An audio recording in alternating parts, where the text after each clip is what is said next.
Well, it's another edition of the Aaron Rodgers Watch, or as we call it here on the Rich Eisen Show. Sorry, folks. You got that over there, Mike? Or you're texting your USL friends? What are you doing over there? Sorry, folks. Thank you. USFL. What did I say? What did I say? USL. Is that FL? USFL. Aaron Rodgers is still not on the Jets. That's what we're calling this segment. Man who covers the Green Bay Packers. Sorry, folks. For the worldwide leader in sports.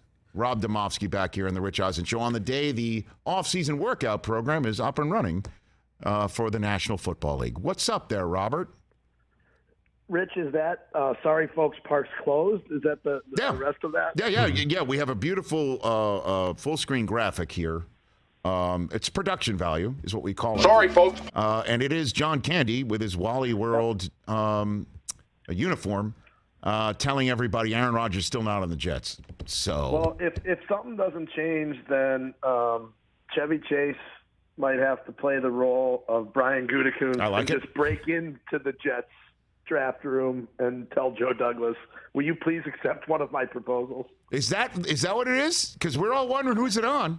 Are you saying? Yeah, that is right. That is a great question. From what I was told back at the owners' meetings when I was in Phoenix, so what was that, about a week or 10 days ago, whenever it was, that the Packers had essentially put together, A, B, C, D, E, F, G, however many offers, and presented them to the Jets, and that's the last I've heard of what's happened. Now, if you ask the Jets, they'll probably tell you that they told the Packers, this is what we want, you meet our demand. So it's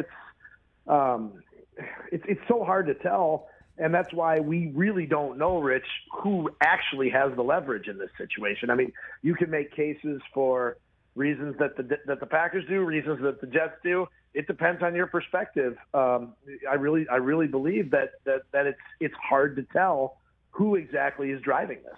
So, look, it really is a calendar point of view because the Jets have leverage right now because they've got 2 second-round draft choices back to back. One of them has the Packers' name written all over it.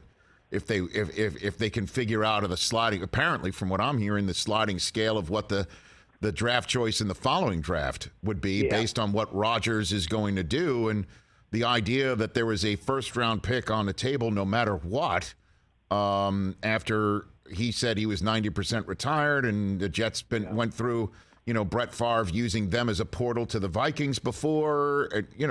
The owner of the Jets kind of wants some sort of assurance that the first-round pick is only on the table if Rodgers not only succeeds but returns for another year. I mean, that's a great point. But here's the thing: Rodgers is never going to be able to, at least I don't think, is ever going to tell anybody, I'm going to play X number of years. Yes, I'll play this year and next year. I just don't think he's at the point in his career and his life where he's willing to operate on more than a one-year basis. Did Favre really think that if he went to the Jets for 1 year, he could get to Minnesota? Yeah, maybe he did. But even with Brett, I'm not so sure that he knew that he wanted to play more than that 1 year, which was, I believe, the 2008 season that he played with the Jets. So, yeah, if you're Woody Johnson, that's you want assurances. The problem is I don't know that he's going to get them. So I guess, what would you say, $50,000 question, because I saw your tweet earlier today laying out the personal incentives for 16 Green Bay Packers who could make money just by showing up at the Packers offseason program that starts on this very day, on Monday, the 17th of April. There's Aaron Rodgers. He can get himself $50,000. Any shot 12 shows up just to say, hey, everybody, I'm still around here and meet me at my locker. Any shot for that? I'll tell you what. No, but that would spur a trade. I mean, do you remember back in 2008 what actually spurred the Favre trade to happen? He flew into Green Bay, landed at Austin Straubel International Airport. Why they call it international, I don't know, because I don't think you can get anywhere outside the United States. Maybe Canada, Rob. Don't sleep on Canada. Don't sleep on Canada. Don't sleep. He arrives literally as the Packers are going through their family night scrimmage that they hold at Lambeau Field, the one practice every year that they practice in the stadium, and there's like 70,000 people that pay to watch a practice, he lands that night in Green Bay, and that essentially forced the Packers' hand. Like, he showed up, said, look, I'm under contract, I'm unretired, play me. That certainly would be one strategy that Aaron Rodgers and his agent Dave Dunn could try. I don't think it'll happen, though.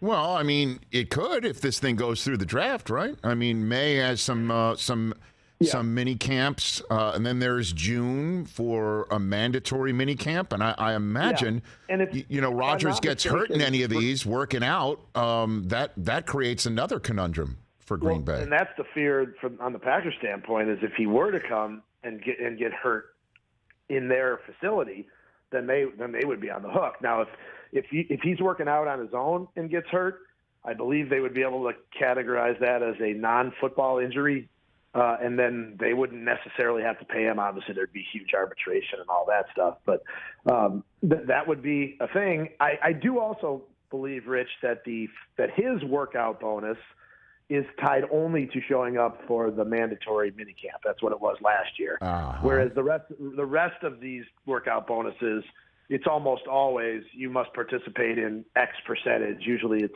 somewhere between 80 and 90% of the off-season program. Rodgers, though, I believe is only for the minicamp, the mandatory minicamp, which I think is June 13th to the 15th. So let's maybe wait on that one. Okay, so it's the draft, really. That is a significant deadline, and we are closing in on single-digit number of days because it's the Friday night, really, of the draft. That's when the second-round pick or even a third-round selection, depending on the sliding scale of what the second draft choice in the second year would look like. So I guess ballpark it for me, how you're hearing it's going down or what the conversation is as the off-season workout program opens up in Wisconsin there on Monday. Yeah, I think your point about Friday, Rich, is a really, really good one. The deal doesn't have to get done on Thursday night of the first round because a first-round pick for this year is almost certainly not going to be on the table. I mean, even Brian Gutekunst, the Packers GM, said he's not asking for the Jets' first-round pick this year, which is 13. Obviously, this year being the key there. So I could easily see both of these teams like, hey, we're gonna let's do our first round. Let's get this pick done, and then Friday morning we've got 6 p.m. I believe is the start of Friday night draft, which is rounds 2 and 3. Let's get it done that day. That way the Packers get something they can use this year, being that second day pick, whatever it is. Maybe it's more than one. And then, the next year's compensation, we'll hammer that out during that day as well. I really could see Friday being the day, Friday of the draft, so a week from this Friday being the day that it gets done. Now, if it doesn't, buckle up, and we might be talking about this on August 1st or whenever training camp opens. Wow. So then last one for you, Rob. I know, I guess I'm allowed to ask just a Packers-specific football team question, I think.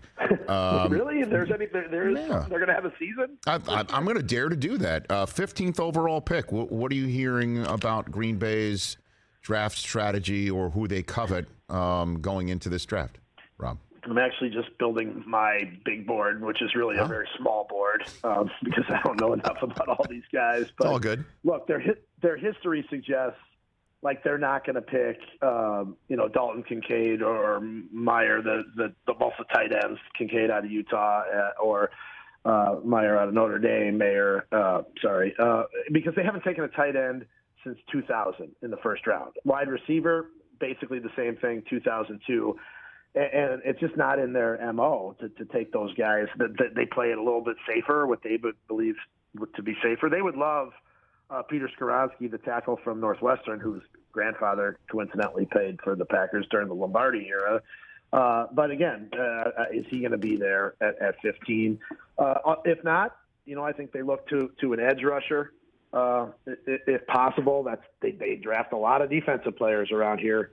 And when they do draft offensive players, it's usually offensive linemen. What's the stat? They're the only skill position player the Packers drafted on offense in the first round in the last, decade or so.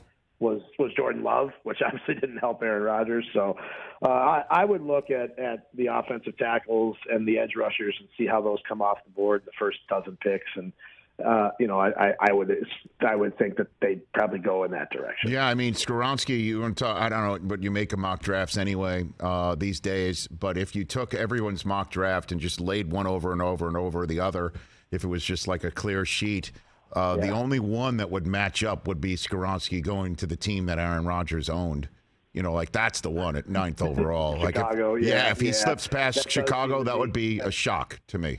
Yeah, that does seem to be the consensus. There's a couple other good tackles there, right? The Ohio State tackle and Georgia. Yep. You guys love to draft players out of Georgia. So there's definitely some other tackles in play there. Look, David Bakhtiari is probably going into his last year here based on just age and salary type situation. So they're going to need a franchise tackle for Jordan Love as he goes forward. So Bakhtiari won't be part of any draft night deal. Rodgers, just bring them all out. Wouldn't think so, but I would be willing to bet that David Bakhtiari would love to be part of that.